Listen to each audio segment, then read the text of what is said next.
Assalamualaikum dan selamat kembali ke FTV. Hari ini kita ada satu perbincangan agak teknikal sikit lah. Saya nak ceritakan perbezaan antara DCVT Pro 2 dan DCVT Toyota. Jadi bila orang tengok spesifikasi itu tulis DCVT, ramai ingat yang itu ialah Direct Drive CVT seperti yang digunakan oleh Toyota. Tapi sebenarnya untuk Pro 2 dan Daihatsu mereka menggunakan singkatan yang sama, iaitu DCVT, tetapi D kali ini bermaksud Dual Mode CVT. Jadi kita tengok di sini perbezaannya antara Dual Mode CVT yang digunakan oleh Daihatsu dan Pro 2 dan yang digunakan oleh Toyota ialah mereka mencapai maksud yang berbeza.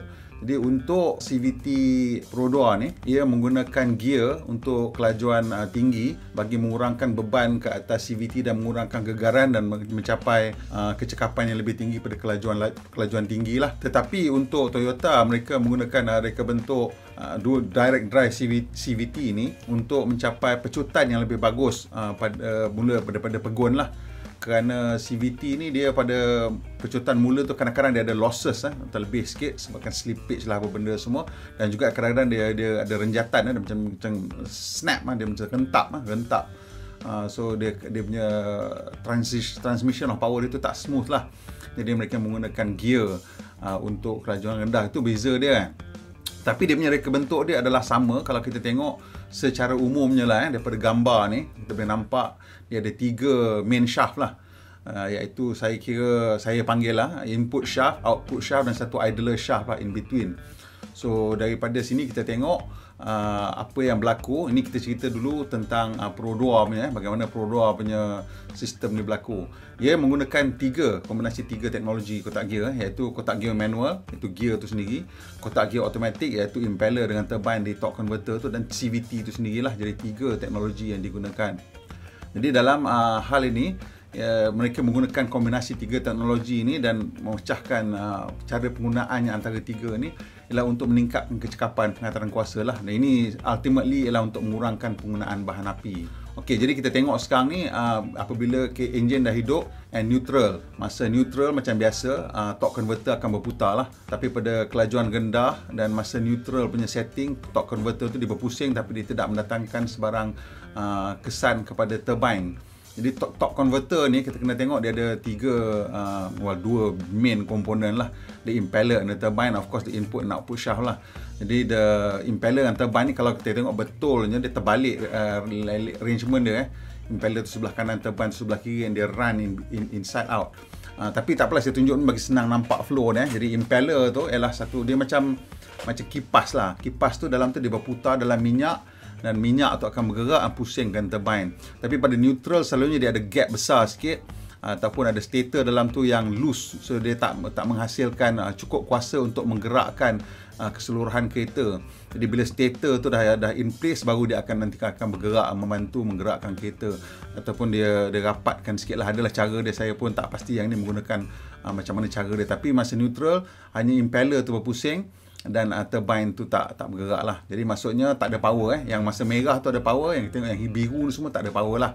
Jadi saya gunakan warna berbeza untuk gear ni, untuk tunjukkan yang ianya gear lah. Yang lain ni semua ni ialah CVT, yang biru tu sebelah kanan tu. Jadi nombor-nombor kat gear tu saya kira bilangan gigi lah. Bilangan gigi ni awak boleh nampak Untuk yang Pro 2 punya, dia punya bilangan gigi dia dekat input shaft 50, dekat idler gear tu 10, kemudian dia 20-20. Kemudian kalau kita tengok yang dekat Toyota punya, dia punya output shaft dia 10, input shaft dia 10, idler gear dia 50. Jadi daripada idler pergi output pun 20-20. So saya ni bukan actual nisbah sebenar, saya nak tunjukkan saja. Jadi bila kita tengok yang Pro 2 ni, dia punya gearing ni memang overdrive lah. Ni overdrive punya gearing, pasal input 50 gigi, output 10 gigi. Maksudnya dia punya input transmission, input speed dia ialah 1000 rpm, output speed dia ialah 5000 rpm. So dia memang overdrive. Untuk Toyota punya pula, dia punya ni terbalik. Jadi untuk Toyota punya, kita tengok dia punya input shaft dia 10, output idler shaft dia 50. Jadi maksudnya dia punya gearing tinggi, masuk 1000 keluar 200 saja. So sini dia untuk torque multiplication lah. So, kita nampak dia punya speed tu rendah kan, because power is torque times speed. So okey, kembali kepada Pro 2 punya ni. Kita tengok semasa low speed operation, Pro 2 punya gearbox di CVT ni, dia akan hantar kuasa terus melalui CVT. Jadi kita tengok di sini apa yang akan berlaku ialah gear selector ni tak masuk. So gear ni semua tak bergerak lah. Gear ni dia rotate sama-sama dia lah, tapi dia tak connected. Maksudnya idler shaft ni tak akan transfer power daripada input ke output. So di sini kita tengok kuasa hanya dihantar melalui CVT. Jadi CVT ni pun ada dua clutch pack, input dengan output punya clutch pack. Ini input dengan output punya clutch pack ni sama seperti macam Toyota punya direct drive CVT. Dia sama, dia ada dua clutch pack kat sini. Ini ialah untuk membolehkan dia lepas ataupun kurangkan lepas ataupun engage the clutch bila tak gunalah CVT ni. So kita tengok ini masa low speed Jadi masa high speed pula ni the gear selector akan engage. Dan this gear drive, the gear drive akan dah terus berputar lah, dah boleh menghantarkan kuasa. Jadi apa yang berlaku dekat sebelah CVT ni pula, dia orang akan modulate lah clutch ni dengan the gear ataupun the pulley punya location ni untuk mengubahkan nisbah. Jadi ini dia orang tak cakap secara spesifik kepada saya berapa nisbah gear semua, tapi kalau kita fikirkan typically most gearbox sekarang dia top gear dia overdrive. Jadi kita assume untuk direct drive masa kelajuan tinggi, the final nisbah ni probably some kind of overdrive lah. Tapi of course ini overdrive ni terlalu tinggi lah, 5:1, mungkin 1.5 ke kan, 1.6 ke mungkin lah. Tapi ini saya saja letak nak tunjuk bagi nampak senang lah. So apa yang berlaku dekat sebelah kanan ni, dekat CVT punya side ni, ialah dia orang boleh ubahkan nisbah CVT ni. Jadi maksudnya dia orang boleh nisbah CVT tu, maksudnya beban yang ditransfer melalui kotak gear CVT ni lah, dan juga level of clutch punya slippage ni. Clutch slippage ni probably most likely dia tak akan main bagi slip lah, dia akan either on or off je lah. So kat sini dia akan main the gearing untuk CVT ni. Jadi dia akan mula dengan gearing yang lebih rendah daripada the overdrive tadi tu, dan daripada situ maksudnya pasal engine tu takkan boleh pusing kan, overdrive shaft ni pada mungkin kelajuan 60, 70 ataupun mungkin 100 pun dia nak overdrive, mungkin boleh, mungkin tak boleh. So dia nak membantu, dia akan transfer some of the power melalui the CVT. So gearing CVT ni akan eventually naik sampai dia akan match dengan the gearing of the overdrive mechanical gear ni. Dia dah sampai manual sama dengan kelajuan tu, dia boleh stay dekat situ and match, membantu power output, ataupun mungkin kemungkinan saya rasa mungkin boleh juga kalau dia nak, dia disengage terus completely. Kalau dia disengage terus completely dan memang power straight direct ke melalui gear aja lah. So itu akan membolehkan mengurangkan lagi lah beban. So kita tak pasti sama ada ini berlaku ataupun tidak, tapi inilah pada pendapat saya kemungkinan berlaku. Tentu saya cakap tadi, saya tengok overdrive ratio ni, kita tengok sekat sini it's very low lah, 0.2 kan. Biasanya is 0.8 ataupun 2.6 lah, paling kuat 2.1. So ini 0.2 ni terlalu tinggi lah. Just nak tunjukkan aja lah. Okey, ini pula untuk Toyota punya. Kita tengok Toyota sama juga, kita tengok dia punya layout dia sama, cuma macam saya cakap tadi, nisbah gear ni dah terbalik dah. Sekarang dia 1:5. So ini memang a very high torque punya ratio. Dia pasal dia untuk low speed for initial acceleration. Berbanding dengan Pro 2 tadi ialah untuk high speed, low torque punya application, bila dia punya transfer melalui gear, helical cut gear tu.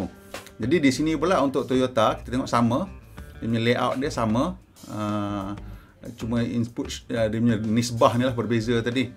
Dan tetap ada selector kat sini, ada gear selector tu. So jadi untuk neutral sama juga macam Pro 2 tadi, hanya turbine impeller je pusing, turbine tak berpusing. So bila dia low speed, dia akan connect the gear selector.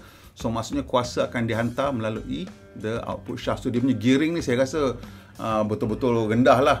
Gear 1 biasa pun dia rasa mungkin rendah sikit, ataupun macam tu lah, lebih kurang like first gear punya ratio lah kat sini. Ataupun saya rasa dia tengok throttle position lah.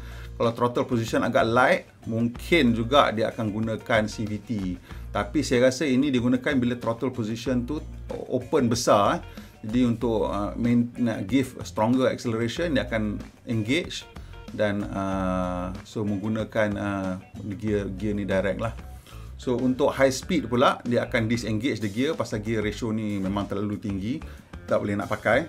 Dia akan guna transfer power melalui the torque converter. Jadi bila dia transfer power melalui torque converter tu, dia membolehkan mereka mencapai nisbah gear yang optimum lah. CVT ni dia sebenarnya boleh maintain gear yang optimum lebih panjang. Cuma untuk application yang macam Pro 2 tu pada kelajuan tinggi, mungkin CVT dia nak bagi lebih ringan, lebih kecil, so mungkin slippage banyak ke, ada vibration ke apa ke, jadi dia tukarkan, dia terbalikkan. Sebab antara sebab dia orang reka kotak gear di CVT ni adalah untuk mengecilkan saiz puli.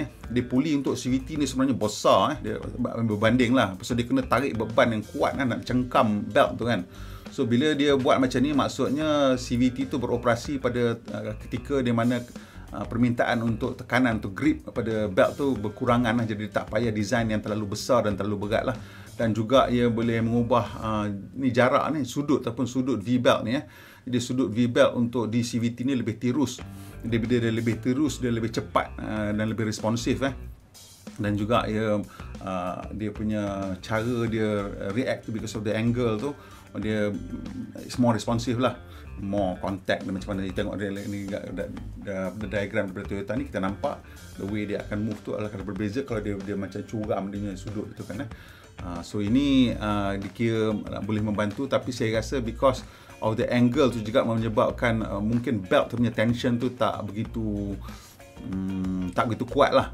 Jadi untuk yang ini dia mungkin dia design berbeza dengan Daihatsu punya, mungkin masih lagi kuat untuk Toyota, jadi tak ada gegaran ke apa, dia punya stable. Tapi untuk Daihatsu mungkin dia jadikannya lebih kecil, dan sebab tu pada kelajuan tinggi dia mungkin tak begitu strong, dia punya belting tu dia mungkin sebab loose lah, ataupun dia not as tight.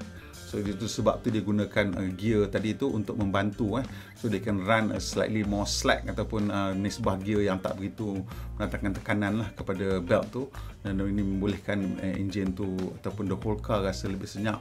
Jadi masa pengalaman kita memandu tu memang kita nampak, kita rasa ianya lebih senyap berbanding dengan kereta yang CVT lain, walaupun enjin kecil kereta ni. So teknologi di CVT ni sebenarnya satu teknologi yang banyak mengubah jugalah cara mereka bentuk CVT ni. Satu yang menarik juga, saya tak pasti sama ada orang lain akan guna ke tidak, tapi it's a nice solution to a problem yang memang ada pada CVT.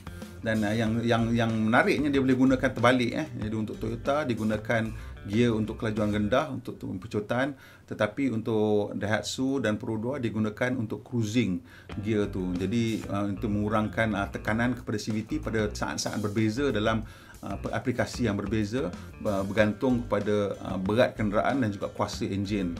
Jadi CVT ni memang satu teknologi yang antara yang terbaru lah dari segi kotak gear, dan pilihan yang kalau tak nak guna CVT lah, menggunakan dual clutch transmission lah. Kerana dual clutch transmission dia mengurangkan masa antara penukaran gear, di mana CVT langsung tak ada masa, tak ada gap antara penukaran gear, pasal the belt is always in contact with the pulley. Cuma dia ada drawback dia lah. Drawback dia ialah dari segi friction, slippage, benda-benda macam tu, and vibration lah. Pasal belt dengan pulley kan dia bukannya bergigi so macam mana pun dia kena boleh expand sikit sebanyak. So that expansion tu kadang-kadang menyebabkan gegaran lah. So di sini kita lihat ini satu penyelesaian yang menarik, dan tahniah kepada Pro 2 kerana dapat menggunakan teknologi yang sangat terkini lah dalam kereta yang mampu milik seperti D55L ni. Okey, sampai situ aja, harap berguna. Awak tengok ni, kalau tak faham, cerita kat saya kenapa tak faham ni, mungkin kita akan cuba simplify lagi benda ni, ataupun kalau awak nak lebih maklumat mengenai sistem ni, kita mungkin boleh fikirkan cara nak menerangkan dengan lebih detail lagi lah. Mungkin bila masa pelancaran ni mungkin kita ada akses kepada cutaway ke, kita boleh tunjuk exactly tapi daripada gambar yang kita tunjuk daripada Toyota punya DCVT ni pun sama je dia punya prinsip dia dan dia punya layout dia. Kita kira tetap menggunakan 3 shaft, dan cuma nisbah gear yang berubah lah. Okey, kalau tengok sampai habis ni, saya ucapkan terima kasih. Kalau suka, tekan butang like. Kalau bermanfaat, kongsi pada kawan-kawan. Dan juga Kalau dah tekan butang subscribe tu, terima kasih. Kalau belum, tolong kita subscribe sikit. Dan jangan lupa tekan butang loceng supaya nanti bila kita buat video pelancaran di 55L, awak terus dapat notifikasi. Pemandu Malaysia, pemandu yang berhemah. Kita jumpa lagi insya-Allah.